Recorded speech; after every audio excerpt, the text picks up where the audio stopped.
الحمدللہ رب العالمین والصلاة والسلام علی رسولہ الکریم اعوذ باللہ من الشیطان الرجیم بسم اللہ الرحمن الرحیم لقد نصرکم اللہ ببدر وانتم اذلہ فاتقوا اللہ لعلکم تشکرون اما بعد۔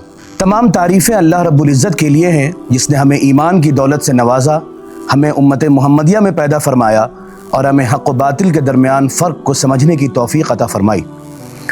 محترم سامعین کرام، غزوہ بدر تاریخ اسلام کا اہم ترین واقعہ ہے جو حق و باطل کے درمیان ایک کشمکش کے نتیجے کے طور پر معرض وجود میں آیا اور ایک عظیم الشان عالمگیر انقلاب کا نقطہ آغاز ثابت ہوا۔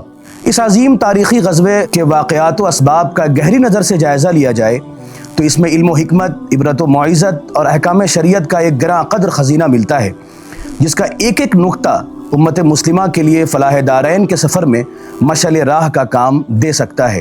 اس معرکے کا تذکرہ قرآن میں یوم الفرقان کے نام سے موجود ہے۔ ارشاد باری تعالیٰ ہے لقد نصرکم اللہ ببدر وانتم اذلہ فاتقوا اللہ لعلکم تشکرون، اور بے شک اللہ نے بدر میں تمہاری مدد کی تھی درحالہ کہ تم کمزور تھے، سو تم اللہ سے ڈرتے رہو تاکہ تم شکر گزار بن جاؤ۔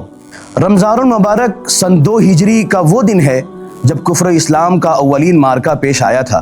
بدر کا میدان اس معرکے میں اہل ایمان کی کامیابی اور اہل کفر کی شکست فاش کا گواہ بنا تھا۔ وہ دن ہے جب اپنی عددی اکثریت، اسلحہ کی فراوانی اور مادی وسائل سے مالا مال ہونے کے زوم میں کفار و مشرکین نے یہ سوچا کہ وہ یثرب کی چھوٹی سی بستی جو کہ اب مدینۃ النبی بن گئی ہے اس پر چڑھائی کر کے اسلام کے چراغ کو گل کر دیں گے تاکہ جہالت کی تاریکی کبھی دور نہ ہو اور دنیا ایمان کی روشنی سے منور نہ ہونے پائے۔ لیکن بقول شاعر، نور خدا ہے کفر کی حرکت پہ خندزن، نور خدا ہے کفر کی حرکت پہ خندزن، پھونکوں سے یہ چراغ بجھایا نہ جائے گا۔ معرکہ بدر ایک تاریخی واقعہ ہے جس کو مورخ کسی بھی طور سے نظر انداز نہیں کر سکتا۔ ایسا معرکہ جس میں اسلام نے کفر کو، اقلیت نے اکثریت کو اور ایمان نے اسلحے کو شکست فاش دی تھی۔ غور کیجئے کہ ایک طرف 1000 کا طاقتور لشکر ہے جس کے پاس مکمل اسلحہ اور مادی وسائل تھے اور ساتھ ہی مختلف قبائل کا اتحاد بھی تھا، جبکہ اس کے برعکس دوسرے جانب اہل ایمان کے لشکر میں صرف 313 جانثار تھے۔ یہی نہیں، یہ لشکر بے سر و سامانی کی حالت میں بھی تھا۔ فاقہ کشوں کے اس لشکر کے پاس مکمل ساز و سامان بھی نہیں تھا۔ جنگی نقطہ نظر سے نہ کوئی سامان تھا نہ ہی کوئی ٹریننگ تھی۔ 300 کے اس لشکر میں صرف 2 گھوڑے اور 70 اونٹ تھے جن پر تمام لوگ باری باری سواری کرتے تھے۔ ہاں، اس لشکر جرار کے پاس کچھ تھا تو وہ ایمان کی طاقت تھی اور سینوں میں معجزن سرفروشی کا جذبہ تھا۔ جنگ شروع ہونے سے پہلے پیارے نبی صلی اللہ علیہ وسلم نے اللہ سے دعا کی کہ اے اللہ، اگر آج یہ مٹھی بھر جماعت بھی ہلاک ہو گئی تو پھر اس روئے زمین پر تیری عبادت کہیں نہیں ہوگی۔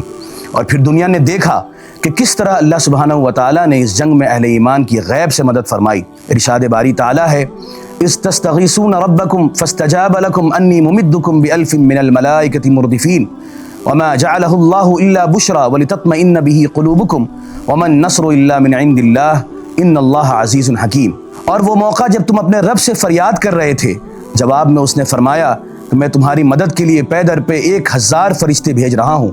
یہ بات اللہ نے تمہیں صرف اس لیے بتا دی تھی کہ تمہیں خوشخبری ہو اور تمہارے دل اس سے مطمئن ہو جائیں۔ اس غزوے میں 14 مسلمان شہید ہوئے جبکہ کفار کے 70 افراد ہلاک ہوئے اور اتنے ہی قیدی بنائے گئے، جبکہ مسلمانوں کو فتح نصیب ہوئی۔ آج کے دور میں ہمیں غزوہ بدر سے سبق حاصل کرنے کی ضرورت ہے اور ان صحابہ کرام رضوان اللہ علیہم اجمعین جیسا صبر، ایمان اور ثابت قدمی کی ضرورت ہے۔ دوستو اور ساتھیو، رمضان کا مہینہ صبر و استقامت اور ٹریننگ کا مہینہ ہے۔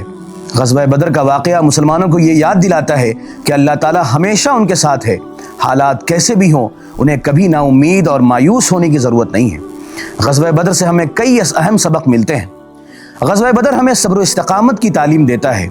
جہاں اہل ایمان کمزور اور بے سر و سامانی کے باوجود باطل سے لوہا لینے کے لیے تیار ہو گئے، وہ صرف اور صرف پختہ ایمان اور استقامت کی بنیاد پر۔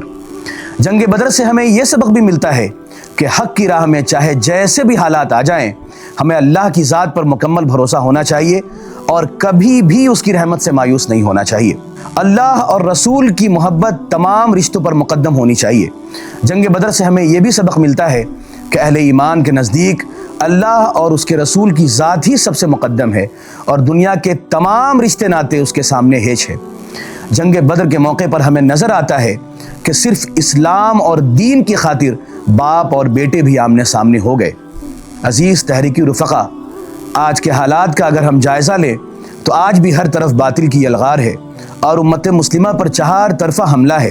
ان کے راستے تنگ کیے جا رہے ہیں، ان کو مصیبت اور تکالیف دی جا رہی ہیں۔ ایسے وقت میں ہمیں حالات سے مایوس نہیں ہونا چاہیے، بلکہ ہمارا ایمان اور زیادہ مستحکم ہونا چاہیے اور اللہ کی ذات پر مکمل بھروسہ کرتے ہوئے عزم و حوصلے کے ساتھ اپنے کاموں کو حکمت کے ساتھ جاری رکھنا چاہیے۔ اللہ تعالیٰ سے دعا ہے کہ اللہ تعالیٰ ہم سب کو ایمان و استقامت بخشے، حالات کے ادراک کی توفیق اور اس کے مطابق پلاننگ کرنے کی توفیق عطا فرمائے۔ السلام علیکم ورحمۃ اللہ وبرکاتہ۔